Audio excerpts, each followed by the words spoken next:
Dalil tentang bencana yang merata semua orang kena, Allah sebutkan di dalam Al-Quran. Di dalam surah Al-Anfal, surah nomor 8 ayat 25, yang bunyinya, A'udzu billahi minasyaitonir rajim, bismillahirrahmanirrahim, ya.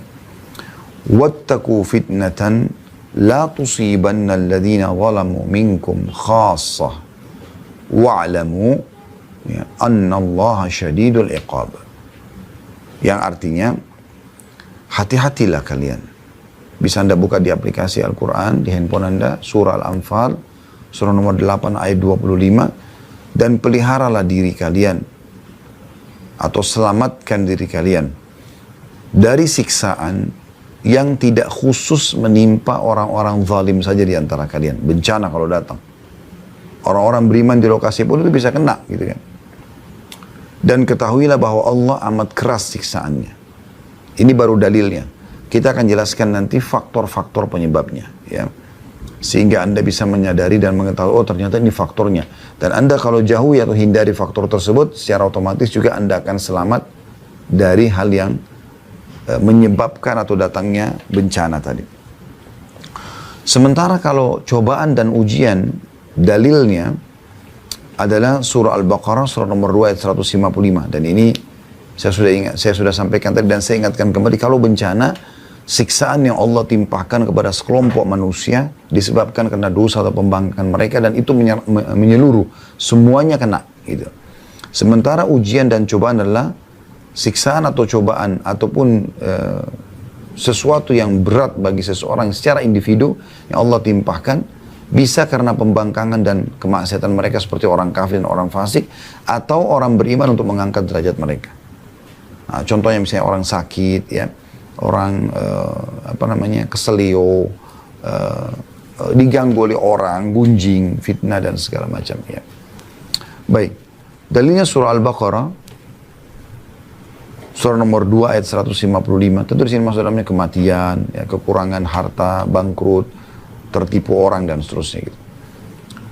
Bunyinya a'udzubillahi minasyaitonir rajim, Al-Baqarah 155, wa lanabluwannakum bisyai'in minal khaufi wal ju'i wa naqsin minal amwali wal anfusi wath thamarat wa basyiris sabirin.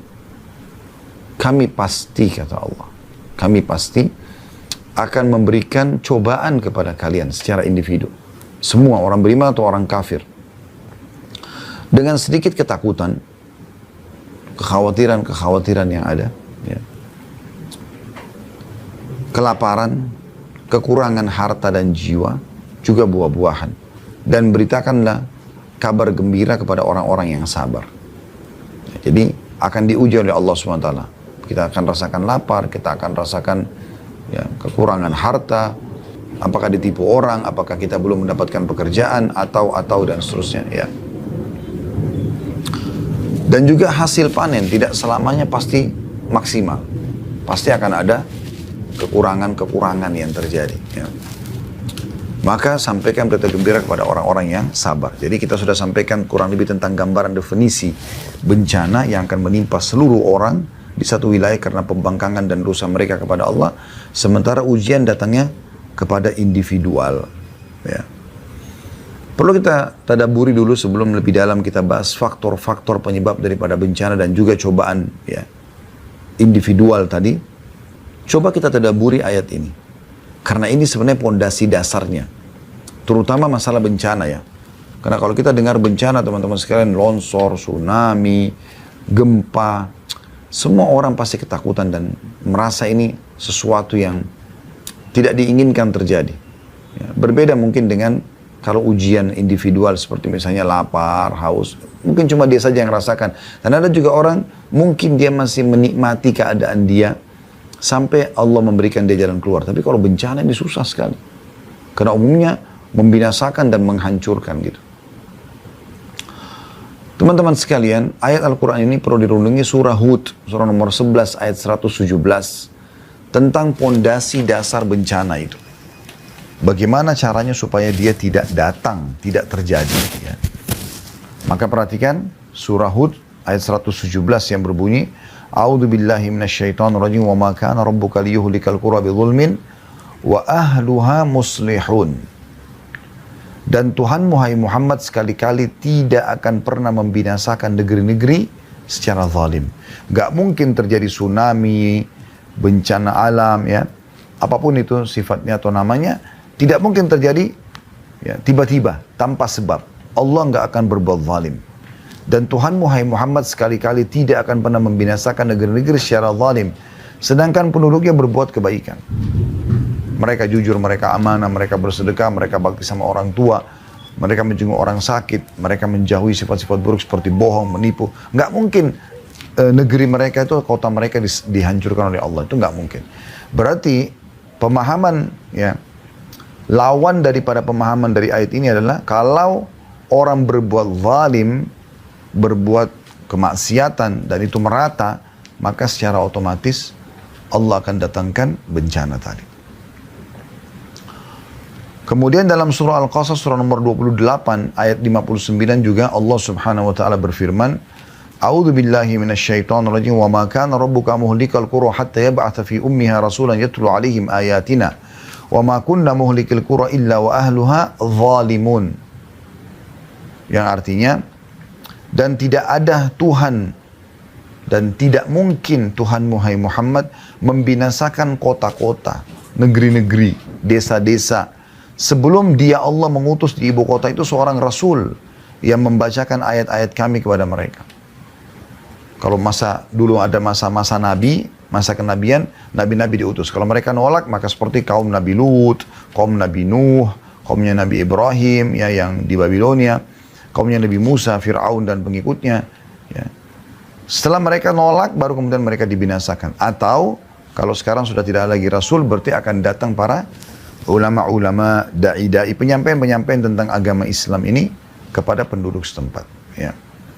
Jadi Tuhanmu hai Muhammad tidak akan membinasakan kota-kota, negeri-negeri, desa-desa sebelum dia mengutus di kota itu seorang rasul yang membacakan ayat-ayat kami kepada mereka.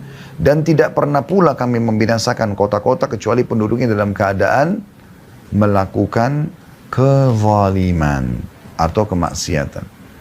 Jadi itu poinnya. Makanya Ali bin Abi Thalib radhiyallahu anhu mengatakan, saya heran dengan satu kaum bisa binasa, sementara Allah sudah memberikan kepada mereka solusinya.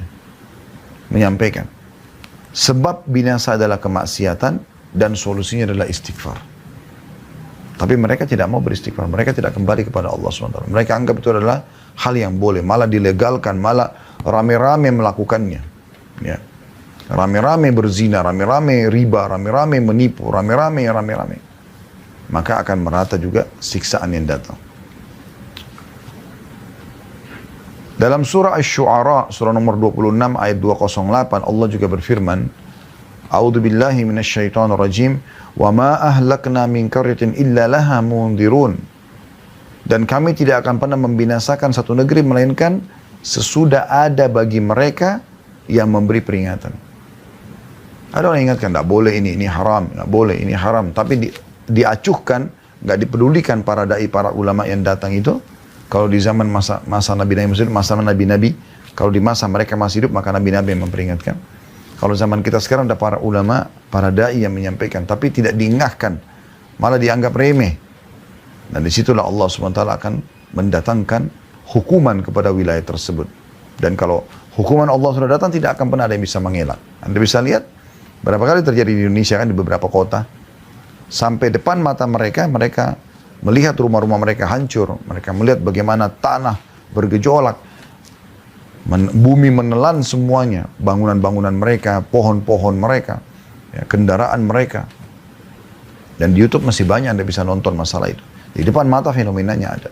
Dan itu fakta jelas lapangan tentang makna ayat-ayat yang sudah kita bacakan. Begitu juga dalam surah Al-Hijr, surah nomor 15 ayat 4. A'udzu billahi minasyaitonir rajim. Wa ma ahlakna min qaryatin illa walaha kitabun ma'lum. Dan kami tidak akan pernah membinasakan satu negeri, melainkan ada baginya ketentuan masa yang telah ditetapkan. Artinya tidak langsung tiba-tiba mereka buat dosa langsung dihancurkan. Tapi Allah berikan peringatan. Dari mulai peringatan yang paling ringan sampai peringatan yang paling besar. Ya. Saya kasih contoh kalau orang mau mencuri misalnya. Maka sebelum dia melakukan atau berzina atau apa saja, pasti yang ada pertama peringatan Allah adalah rasa khawatir dia. Rasa khawatir dia. Dia khawatir, dia takut nanti kalau ketahuan, nanti kalau begini dan begitu. Ya. Setelah itu kalau dia tetap lakukan, maka Allah akan buat yang lebih besar. Dia dilihat oleh orang dalam melakukan perbuatan tersebut. Supaya dia berhenti. Tapi kalau tetap dia lakukan, Allah datangkan hal yang lebih besar. Digerebek oleh polisi, oleh aparat.